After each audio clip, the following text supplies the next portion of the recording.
y vamos a presentar colecistitis aguda y colelitiasis.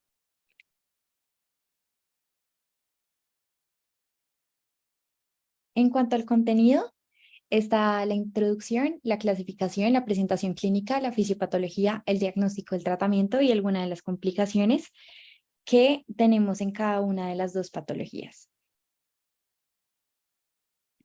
Bueno, en cuanto a la anatomía, pues específicamente de la vesícula biliar, que es lo que compete para pues estas dos patologías, tenemos que tiene de 7 a 10 centímetros de largo y una capacidad de 30 a 50 mililitros. Esta se puede llegar a aumentar hasta 300 mililitros cuando la vesícula se encuentra distendida. Esta se divide en 4 áreas anatómicas dadas por el fondo, el cuerpo, el infundíbulo y el cuello. La irrigación de la vesícula está dada principalmente pues, por la arteria cística y la inervación está dada por el plejo celíaco, las ramas vagales y las ramas simpáticas a nivel preganglionar de T8 y T9. Ya principalmente pues en cuanto a la colecistitis aguda, hace pues referencia a la inflamación aguda de la vesícula biliar, que generalmente se debe a una obstrucción del conducto cístico por un cálculo, pero pues ya más adelante les vamos a explicar que pues hay unos casos en los que pues su principal etiología no es dada por un cálculo. Esta se define objetivamente por la presencia de injuria o inflamación de la mucosa y se puede presentar una infección bacteriana secundaria, pero esta se da pues, en una menor proporción de los casos, principalmente por Escherichia coli, por Klebsiella, Enterococcus y Enterobacter. En cuanto a la epidemiología de la colecistitis aguda, tiene una mayor prevalencia en mujeres y hay un aumento de la incidencia con el aumento de la edad y se da un pico principalmente a partir de la quinta década de la vida. En cuanto a su presentación clínica, se tiene que el dolor abdominal pues es el signo cardinal. Este pues es un dolor en hipocondrio derecho, que es generalmente pues postprandial y es más severo y prolongado que el cólico biliar. Generalmente pues tiene pues una duración más de 6 horas y este se puede irradiar tanto a hombro como a espalda, pero pues en muchos casos tiene una presentación pues entre comillas atípica y se podría dar pues un dolor abdominal tanto en epigastrio como en mesogastrio. En cuanto pues a signos indicativos está el signo de Murphy, que es la detención súbita de la inspiración a la palpación profunda del hipocondrio derecho, y otra sintomatología que se asocia es fiebre, malestar general, anorexia, náuseas y vómito. En cuanto a los signos de alarma, pues dados de la presentación clínica, está la pérdida de peso, el cansancio, signos de colestasis, el signo de Corbusier, que es una vesícula pues palpable y no dolorosa, y pues historia de adenocarcinoma de vesícula pues en familiares, porque esto ya sugeriría patología maligna más que una colecistitis aguda. Adicionalmente, pues se debe indagar pues bastante en la presentación clínica de cada paciente, porque pues puede sugerir otras patologías con mayor severidad, como podría ser la pancreatitis. En cuanto a la clasificación de esta patología, pues se divide tanto en aguda como crónica, pero pues en la presente revisión vamos a hacer énfasis principalmente en la aguda y se divide pues dada por su etiología, que está la litiásica y la litiásica. La litiásica es en el 95% de los casos y es por una inflamación de la mucosa por obstrucción del conducto cístico. Y la litiásica, que es la menor proporción de los casos, es una patología necroinflamatoria, generalmente pues en pacientes agudamente enfermos, que ya más adelante pues, les vamos a explicar pues los factores de riesgo para una colecistitis litiásica. Entonces, en cuanto pues a la colecistitis litiásica, como les mencionábamos anteriormente, pues es un desorden necroinflamatorio de la vesícula y generalmente se presenta en pacientes agudamente enfermos. Entonces, pues los principales factores de riesgo para esta patología es la estasis biliar y la disminución de la perfusión de la vesícula. Entonces, esto se puede presentar en pacientes como que estén inmunosuprimidos, que hayan estado pues en cirugías mayores, que estén presentando fallas multiorgánicas, que tengan traumas severos o quemaduras de gran extensión. La sintomatología pues no es muy diferente a la de la colecistitis aguda, pero esta se puede sospechar pues dada principalmente por la historia clínica de los pacientes. En cuanto a las imágenes diagnósticas, se puede observar una pared distendida, es decir, pues mayor generalmente a 5 milímetros y líquido pericolecístico, Y el tratamiento de esta patología se divide pues tanto en el manejo inicial como en los pasos subsiguientes. En el manejo inicial está pues nada vía oral, fluidos intravenosos dados pues por cristaloides y antibiotec-terapia empírica que cura tanto gram negativos como anaerobios. Y en cuanto a los siguientes pasos, se divide pues de acuerdo a si el paciente tiene un bajo o un alto riesgo. Entonces, en los pacientes que tengan bajo riesgo y puedan pues tolerar la cirugía y no tenga como alguna contraindicación o puedan pues tolerar la anestesia principalmente, se da pues una colecistectomía de emergencia y en caso de que pues presenten algo riesgo, se realiza una colecistostomía percutánea principalmente para drenar pues la bilis que pueda estar almacenada y disminuir la presión intraabdominal pues de la vesícula. En cuanto al diagnóstico, están dadas por los criterios de Tokio y pues esto nos guía hacia una sospecha diagnóstica o pues ya un diagnóstico definitivo. Estos criterios pues tienen una relativa alta sensibilidad, pero tienen baja especificidad para colecistitis aguda. Entonces, estos están dados tanto por los signos locales de inflamación, los signos sistémicos de inflamación y los estudios imagenológicos. Entonces, en cuanto a los signos locales de inflamación, está el signo de Murphy y masa, dolor o sensibilidad en el hipocondrio derecho. En cuanto a los signos sistémicos de inflamación, está pues fiebre mayor a 38 grados, una elevación de la PCR y leucocitosis. Y en cuanto a los estudios de imagen, está un hallazgo imagenológico característico de colecistitis aguda, que está pues el líquido pericolecístico, una distensión de la pared o el signo pues de doble burbuja. En cuanto a la sospecha diagnóstica, es tener la suma de 1 de A más 1 de B, es decir, 1 de signo local de inflamación más un signo sistémico de inflamación, y ya para el diagnóstico definitivo se apoya pues los dos anteriores más pues confirmación mediante un estudio de imagen. Entonces, pues la aproximación específica a esta patología, como ya lo mencionamos anteriormente, se da por la unión de criterios, tanto para clínicos como clínicos y de imagenología. Entonces, adicionalmente, para clasificar pues la severidad de esta patología, se debe tener ya pues gases arteriales, un panel metabólico básico, tiempos de coagulación sumado pues a los que ya necesitábamos para el diagnóstico, que era pues el hemograma, la PCR y pues ya más adelante que hablemos pues de la severidad, es importante pues realizar hemocultivos principalmente en los pacientes que se puedan clasificar como Tokio 3. Y adicionalmente pues para descartar comorbilidades o enfermedad concomitante es importante pues solicitar transaminasas, lipasa y amilasa. En cuanto a las imágenes diagnósticas, pues el gold estándar para esta patología es la ecografía potabiliar. Tiene una sensibilidad del 81% y una especificidad del 83%, pero pues se cuentan con técnicas adicionales como es la gammagrafía hepática con ácido immunodiacético, que de lo que estuvimos buscando pues esta casi pues no se usa y realmente lo encontramos como una clara aplicación pues en Colombia. Y pues se tiene tanto la resonancia magnética como un TAC, que esto principalmente se utiliza para complicaciones y pues como por ejemplo en la colecistitis enfisematosa. Ya pues hablando como de los criterios de severidad, también está dado por los criterios de Tokio y se divide en grado 1, grado 2 o grado 3. Entonces, el grado 3 pues es severa y está dada por la disfunción de algún, pues de un como órgano. Entonces está tanto el cardiovascular, neurológico, respiratorio, renal, hepático y hematológico. Entonces, para clasificar una colecistitis aguda grado 3, se tiene que tener un recuento de plaquetas menor a 100.000, un INR prolongado, es decir, pues mayor a 1.5, una elevación de la creatinina mayor a 2 miligramos sobre decilitro, una PAFI menor a 300, alteración del estado de conciencia e hipotensión que requiera pues tratamiento con dopamina mayor a 5 miligramos por kilogramo, microgramos por kilogramo. Si se presenta cualquiera de estas 6, ya se clasificaría pues como severa.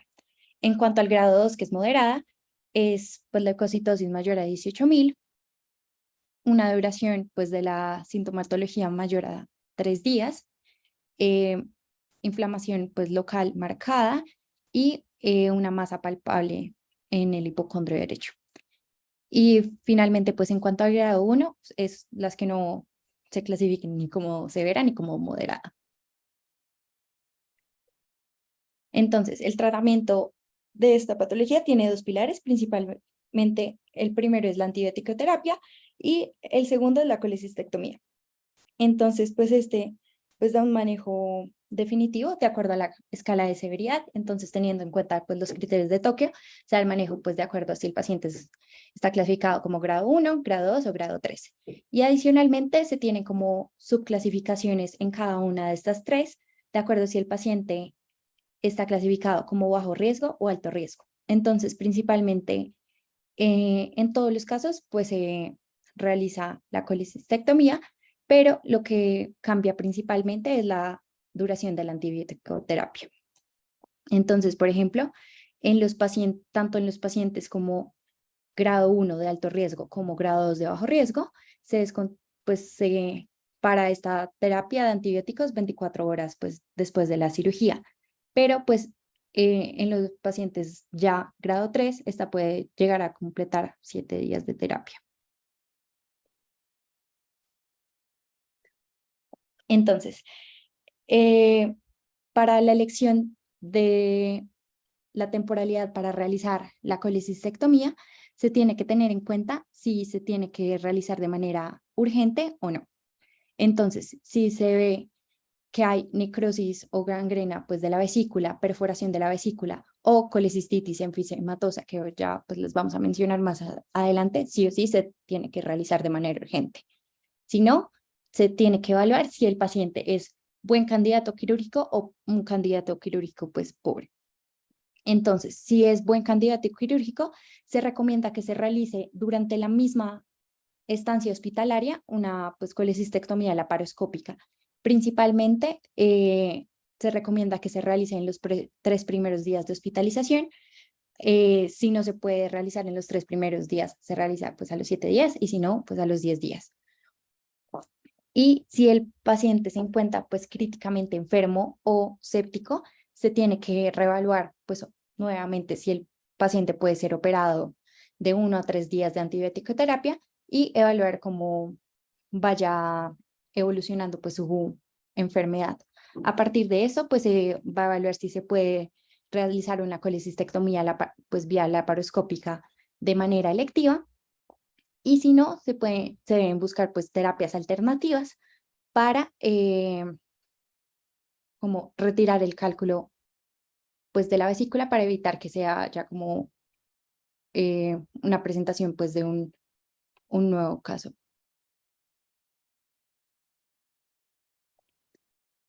Y ya pues en cuanto a la antibiótico-terapia, se tiene principalmente varios como terapias, de las cuales está la basada en penicilina, la basada en cefalosporinas, la basada en carbapenémicos, basada en monobactámicos y basada pues en fluoroquinolonas. Principalmente pues la recomendada es la terapia basada en penicilina, dada pues por ampicilina sulbactam, pero pues si esta no puede ser utilizada o ya se presenta pues mayor severidad en el paciente, se recomienda piperacilina tazobactam. Pues hay otras estrategias en caso de casos específicos, pues de resistencias o alergias para el paciente, pero idealmente siempre se comienza pues con ampicilina sulbactam, principalmente en Tokio grado 1. Y pues esta tabla más o menos resume lo que ya les habíamos comentado anteriormente de la duración de la terapia antibiótica, pero es en pacientes con colecistitis aguda grado 1 o grado 2, generalmente se detiene pues la terapia antibiótica pues 24 horas después de la cirugía y en grado 3 tiene una duración de 4 a 7 días. Entonces, de las complicaciones está pues una que es la colecistitis enfisematosa y es cuando se presenta pues aire en las paredes de la vesícula y esta se produce pues por bacterias productoras de gas, como lo es Clostridium y Escherichia coli. Esta pues es frecuente en pacientes ancianos y en pacientes con diabetes mellitus tipo 2. Esta se da pues por el compromiso vascular de la vesícula que lleva a isquemia y a necrosis, que va a permitir la colonización de las bacterias. Y como fue en el caso de la colecistitis alitiásica, el manejo inicial también es navio oral, fluidos intravenosos y antibióticos empíricos con cubrimiento especial pues de anaerobios, y posteriormente se va a dar pues la colecistectomía y en caso de pacientes de alto riesgo una colecistostomía.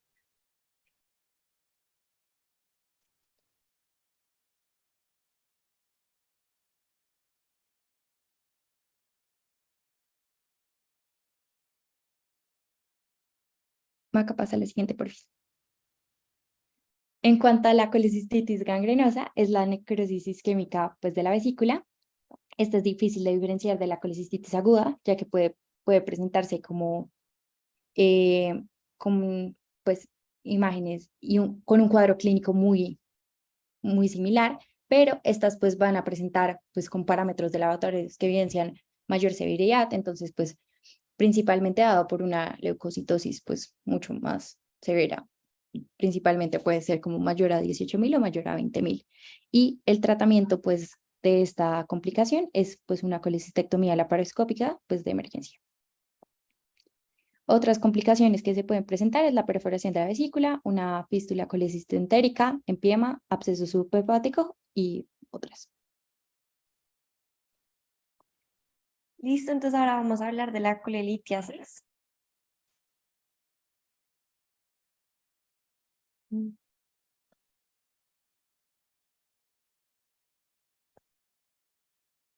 Listo. Entonces, la colelitiasis es una patología que su principal presentación es asintomática. Suele ser un hallazgo incidental, por ejemplo, cuando se está haciendo una ecografía por alguna otra razón, que se encuentra que la persona tiene cálculos. En caso de que sí sea asintomática, el principal síntoma con el que suelen presentar los pacientes es cólico biliar, que es un dolor postprandial que ocurre en epigastrio o, pues sucede principalmente en hipocondrio derecho, que puede tener irradiación a epigastrio o a escápula derecha, que puede ser transitorio. Una diferencia importante con la colecistitis es que este dolor suele durar menos de 6 horas. Hay un alto riesgo, especialmente en población latina, de desarrollar colelitiasis. Esto se debe a factores relacionados con los hábitos alimenticios que se dan en poblaciones latinas, y por lo que el dolor se irradia como escápula derecha, también puede estar como en epigastrio. Se debe hacer como por ejemplo un electro para descartar patologías cardíacas, ya que esta también puede ser la presentación de un infarto.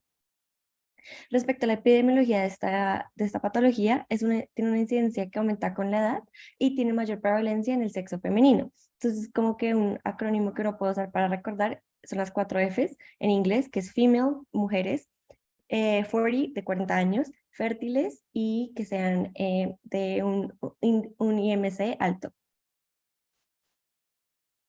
Respecto a la aproximación de estos pacientes, se puede pedir un hemograma, un perfil hepático y una ecografía hepatobiliar. Los hallazgos van a ser una leucocitosis que es directamente proporcional a la severidad de la enfermedad. Entonces, una alta severidad se asociaría con una leucocitosis mayor a 15.000. Puede haber o no afectación de las transaminasas, y de bilirrubina puede estar aumentada, y el aumento de la presión en la vía biliar estimula la producción de fosfatasa alcalina, entonces también se puede ver un aumento de fosfatasa alcalina. Sin embargo, no siempre va a haber afectación en el perfil hepático, entonces esto no sirve para descartar esta patología. Y la ecografía hepatobiliar, que es como el mayor método diagnóstico, ya que tiene una alta sensibilidad para observar cálculos en la vesícula, pero tiene una baja sensibilidad para cálculos en el colédoco. Los hallazgos en la ecografía sería un cálculo ecogénico con sombra acústica posterior, un engrosamiento en la pared de la vesícula que se llama mayor a 3 milímetros, una presencia de líquido pericolecístico, que es el signo del doble halo, que ahorita voy a mostrar una imagen, y alargamiento del diámetro transverso mayor a 4 centímetros y longitudinal, que es fondo a cuello, mayor a 7 centímetros. Se debe calcular la probabilidad de coledocolitiasis secundaria, ya que esto cambiaría el manejo. Entonces, según esto, se puede asignar una probabilidad que sea alta, intermedia o baja. La probabilidad baja es cuando no hay predictores presentes, que son los que voy a discutir arriba. La intermedia es cuando hay pruebas bioquímicas de hígado que están anormales, una edad mayor a 55 años o un conducto hepático común dilatado cuando se haga el eco. Y para una probabilidad alta es que se vea un cálculo en la vía común, una colangitis ascendente o una bilirrubina total mayor a 4 miligramos por decilitro y una dilatación del conducto hepático común. Si la probabilidad es alta, se recomienda hacer un ERCP inmediatamente. Si es intermedia, se puede hacer una intervención laparoscópica, intraoperativa, o se puede hacer una ultrasonografía con endoscopia o un MRCP. Y si la probabilidad es baja, se hace una colecistectomía.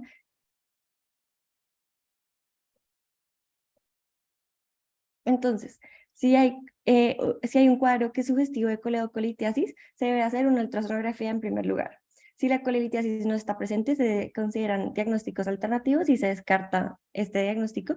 Si sí está presente y se ve como la sombra acústica, entonces se tiene que hacer lo que ya les expliqué, que son los predictores de una coleocolitiasis concurrente. Entonces, dependiendo de si la persona tiene una probabilidad moderada, fuerte o muy fuerte, se determina el riesgo. Entonces, si los predictores están presentes pero no son de alto riesgo, que alto riesgo se define que haya uno de los muy fuertes, que es que se vea un cálculo en el conducto biliar común, que hayan signos clínicos de colangitis aguda o que la bilirrubina esté mayor a 4 miligramos por decilitro, se tiene que hacer un ERCP preoperatorio y luego se hace una colecistectomía electiva. Eso quiere decir que se hace no necesariamente en esa primera hospitalización, sino se hace posterior a eso. O si están los dos predictores fuertes presentes, que son un conducto biliar común dilatado mayor a 6 milímetros y una bilirrubina que esté entre 1.8 y 4 miligramos por decilitro. Si es de riesgo intermedio, es decir, no se cumplen los criterios para ser de alto riesgo, entonces depende de lo que esté disponible y también el nivel de conocimiento que esté disponible en la zona. Entonces también se puede hacer una ultrasonografía endoscópica preoperatoria o un MRCP. Si se detecta un cálculo, entonces se hace el ERCP, y si no se detecta un cálculo, se hace una colecistectomía electiva. Si no es posible hacer la ultrasonografía endoscópica preoperatoria y todo lo demás, se hace una laparoscopia con ultrasonografía o con colangiografía. Y si se ve que hay un cálculo en el conducto biliar común, se puede hacer una exploración del conducto biliar común y una colecistectomía o un RCP posoperatorio y colecistectomía. Y si no hay predictores presentes y el paciente se considera de bajo riesgo, se hace una colecistectomía y ya. Se debe tener en cuenta que todo este manejo es para el paciente sintomático. Si el paciente es asintomático y es un hallazgo incidental, se hace un manejo expectante. Sí, como dije acá, el manejo expectante es suficiente y de acuerdo a la estabilidad del paciente se define si la colecistectomía es selectiva o urgente. Algunas complicaciones de la coleocolitiasis es cólico biliar, colicistitis aguda, colicistitis crónica, colangitis, coleocolitiasis, pancreatitis e iliobiliar. Otras cosas que vamos a discutir. Entonces, para hablar de la colecistectomía laparoscópica, esta es una técnica que tiene varias ventajas sobre la colecistectomía por vía abierta. Es que tiene una baja mortalidad y morbilidad de 0.1 a 0.5%, la mortalidad y la morbilidad del 2 al 3% respectivamente. Las incisiones son más pequeñas, lo cual se relaciona con menor dolor posoperatorio y una hospitalización que sea de menor duración. Todo esto es muy importante ya que esto lleva a un mejor pronóstico a largo plazo, menor desarrollo de trombos y pues las personas en la casa suelen tener unas recuperaciones más prontas. Y las contraindicaciones es que la persona no tolere una anestesia general, insuficiencia hepática terminal con hipertensión portal, una coagulopatía, EPOC o insuficiencia cardíaca congestiva. Entonces es importante hacer una valoración preanestésica, ya que esto lo voy a mencionar brevemente, pero básicamente si el paciente no tiene un estado basal bueno, o sea, tiene algunas enfermedades, algunas comorbilidades importantes, esto determina que el manejo quirúrgico va a ser más que todo con una cirugía electiva, no se puede hacer una cirugía de emergencia.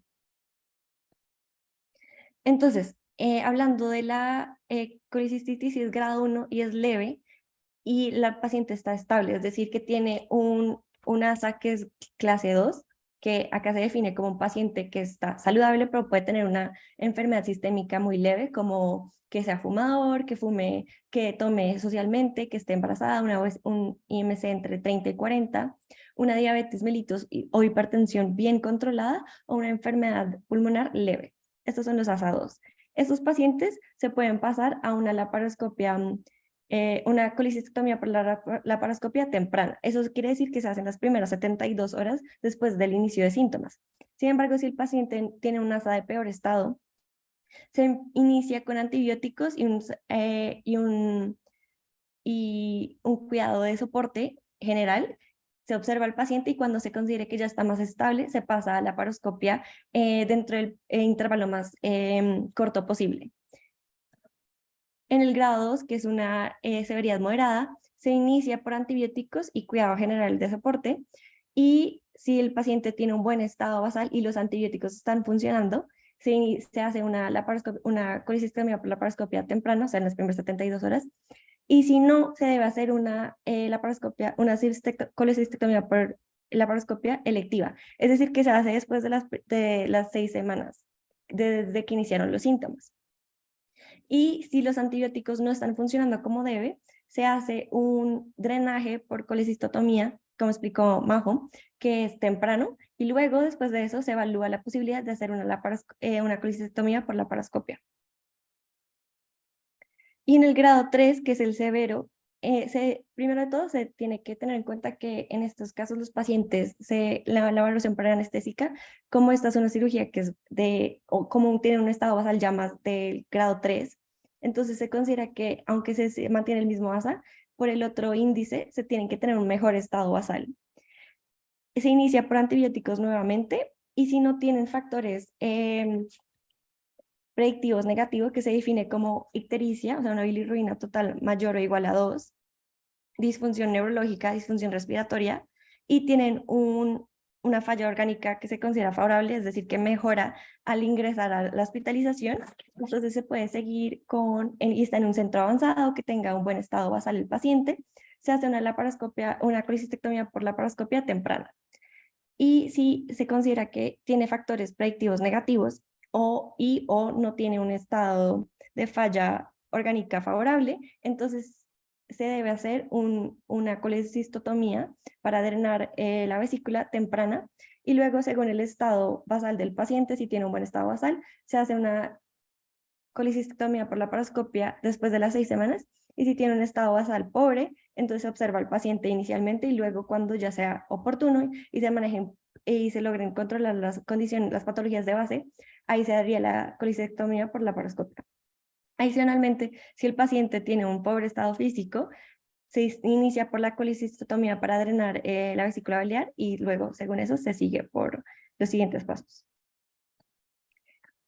Es importante también notar que en caso de que durante el procedimiento de la laparoscopia hayan complicaciones, es decir, no se logre una vista de seguridad crítica buena, que es decir, que se logre separar la vesícula y se logre visualizar apropiadamente la placa cística y solamente el conducto y la arteria cística, se puede pasar a una colicistectomía abierta o una colicistectomía laparoscópica subtotal, ya que estos son como los procedimientos de rescate, que son opciones alternas en caso de que el cirujano vea que durante la colicistectomía laparoscópica no se logre el objetivo y el panorama de seguridad. Esta es nuestra bibliografía.